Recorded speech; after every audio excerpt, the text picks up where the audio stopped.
Так, треба чуть-чуть підтягнути цю панелечку.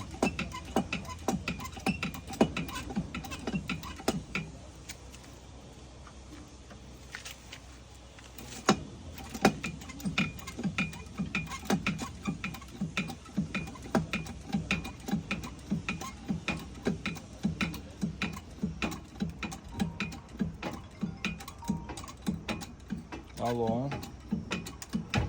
Да, що ти на місці вже? Ну, то зараз буду до тебе їхати. Угу.